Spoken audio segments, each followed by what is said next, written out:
अब केवल बिहार का पर्व नहीं है छठ, अब पूरे विश्व का पर्व है। और जो छठ पर्व है उसकी मान्यताओं में जो प्रतीक शास्त्र है वो ग्लोबल है। जिस इको एक्सेप्टेबिलिटी को आज पूरा विश्व कह रहा है कि इस पर्यावरण में, इकोलॉजी में जो कुछ भी है उसे एक्सेप्ट करिए, उसको रिसाइकिल करिए, उसको वहां पहुंचाइए। छठ के इस महात्म्य ने, छठ के इस प्रयोग ने हजारों वर्षों पहले हमारे ऋषियों ने कह दिया था। कथा इतनी है कि राजा प्रियव्रत और मालिनी जो है उन्होंने पुत्रेष्टि यज्ञ कराया महर्षि कश्यप से। उन्होंने एक खीर खाने के लिए दी, उनसे पुत्र तो पैदा हुआ पर उसमें जान नहीं थी, उसमें वो जीवन नहीं था। तो उस समय सृष्टि के छठे भाग की स्वामिनी छठी देवी, षष्ठी देवी प्रकट हुई। उन्होंने अपने स्पर्श से उसे जीवित किया और उस समय से चलने लगा। इसमें कथा यह भी है कि भारतेश्वरी सीता जो है वो राजसूय यज्ञ के लिए वहां पर जो शुरू में यज्ञ होना है उसके लिए मगधल ऋषि ने उनको बुलाया पति सहित, और मुंगेर के पास उनके चरण वहां स्थापित भी हैं।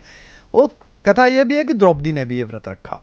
अलग अलग प्रकार की कथाएं हैं, लेकिन मेरा जो विशेष मन है वो कथा में नहीं है, मेरा इसके उद्देश्य में है। जैसे पूरी दुनिया उगते हुए सूरज को प्रणाम करती है, यानी कि जो लोग बड़े हो रहे हैं, जिनके पास शक्ति है, सामर्थ्य है, उनको प्रणाम करती है। लेकिन भारत की संस्कृति बिहार के उस कोने से पूरे विश्व को यह समझा रही है कि जो हमारे लिए जले हैं, जो हमारे लिए तपे हैं, आज वो अगर नहीं है या आज वो काल के अंधकार में समा रहे हैं, तब भी वो हमारे प्रणाम के योग्य है।